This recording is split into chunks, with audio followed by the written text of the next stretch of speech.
Welcome back, ladies and gentlemen, to another Bleach review. Today we're going to chapter 680. The title is The End 2. Last chapter, Ichigo's despair, pretty much he wasn't able to overcome it, and it very much reminds him of the time when he used to struggle with past events. Although he was able to overcome that despair for a short time, and he was able to gauge Yuwash's power, he's actually able to pretty much turn the tide of the battle by pretty much saying despair. And he pretty much explains what the power of the Almighty is, and that's power to change the future, not to actually see it. So then you have Uryu in the previous chapter as well, that he uses antithesis technique, which is just the opposite of the Almighty.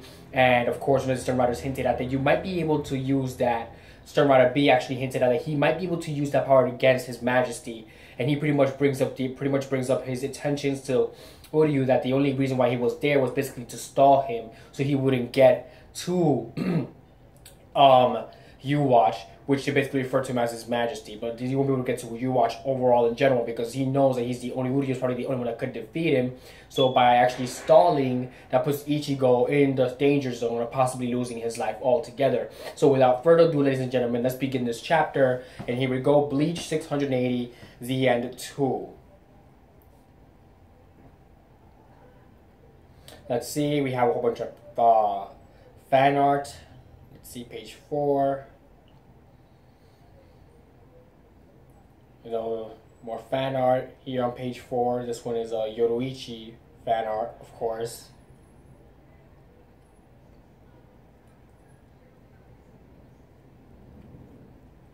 And of course, we go at the top of page 5. It seems to be mostly an action sequence. No dialogue yet till we get to the bottom of the page. Of course, the Ichigo being overtaken by some sort of dark type of energy. A broken sword and a broken resolve. It's fading.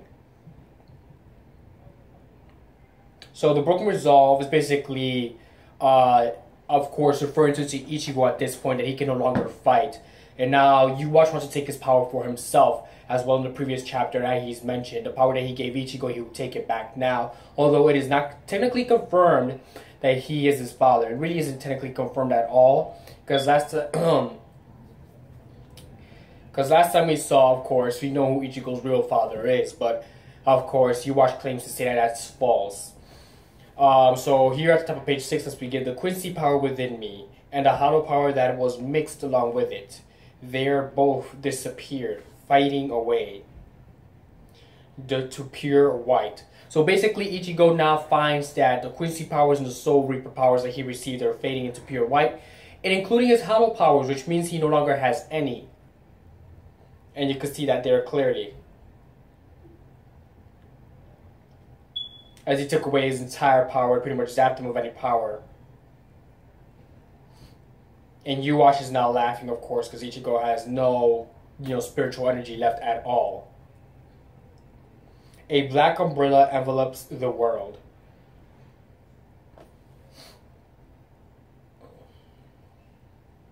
And you see Uryu pretty much slaughtered as well on the floor. Pretty much met the same fate as Ichigo. But then, of course, when you think about it, that's what he gets for trying to defect from his friends in the first place. So you can still move. You said that I'm just like Kurosaki and the others. Up until now, I've always kept my composure, staying calm and poised. I'd always tried to weigh all my actions on those scales you spoke of. But as foolish and as ill-advised as Kurosaki's actions are, I just couldn't help but follow his lead. The thing with him is, once he gets it in his head to help someone, he just goes and does it. No questions asked. So basically, while Uryu always thinks the possible outcomes of certain situations, Ichigo, on the other hand, takes the opportunity to do what he can to help the situation into situations to their favor. No question asked, done and done, through and through. That's what Uryu is trying to pretty much explain through there. Ino's cut from the same cloth as is Sado, and Kuchi and Abarai, and if in any way I have started to resemble that motley crew, even in the slightest. So he calls them motley, although he has hanged out with this crew for quite some time. And this is the reason why he's alive, because of that crew. It wasn't for that crew, he would be dead somewhere, groveling in the dirt. It would bring me immense joy. Joy, you say. I was never talking about your feelings to begin with. What I have been trying to get at was this. All that time you have spent bonding together with them has in no way benefited you in the slightest. In all the time you have been with them, can you honestly say that you have grown and developed to your fullest compared to all those years with them? That one single moment where His Majesty granted your power gave you far more growth than they ever could. If being a comrade means to be there for those that have genuinely helped you grow, then the one you should be risking your life for is not them, but His Majesty. So basically, Stern Rider B brings up the simple fact that you're with this crew ever since the beginning, and quite frankly, they haven't helped you at all. You haven't developed while you were with this crew at all. You haven't grown as a person, as a Stern Rider, as a Quincy. But you have grown when you met your Majesty. That's when you first began to grow. And if that's the case, then you're on the wrong side.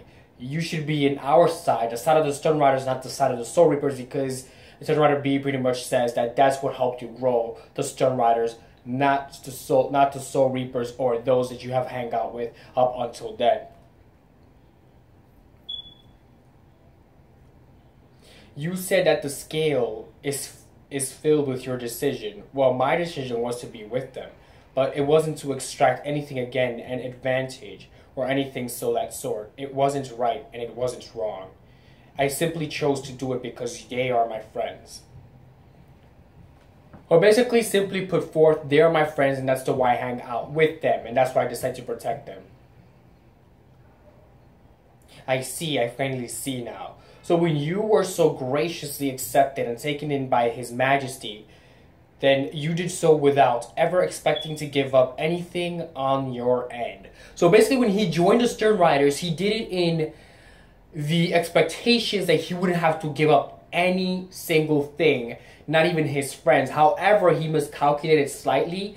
Turns out that he had to give up his friendship with Uryu, Ichigo, and Orihime in order to be with the Stern Riders. And that there, Stern Rider B takes a bit he takes that bit of an offense. So now it seems like he's going back to the offensive and attacking Uryu once more again. But of course, you haven't seen what this antithesis power can do, of course. So let's see how good of this antithesis power is it actually. I am here to tell you, you shall now give him your life. So now, Stern Rider wants to kill him. Stern Rider B wants to kill him so he can give his life for you. Watch.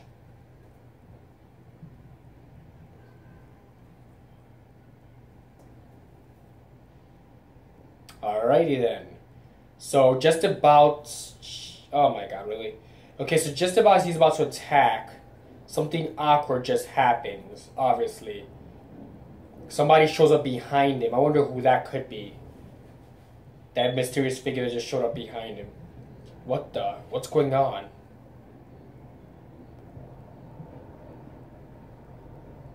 So you watch it taking the powers of all. It's taking the powers of, since he took Ichigo's power, he's pretty much taking the powers of all the Stern Riders as well with him. He's basically betraying them.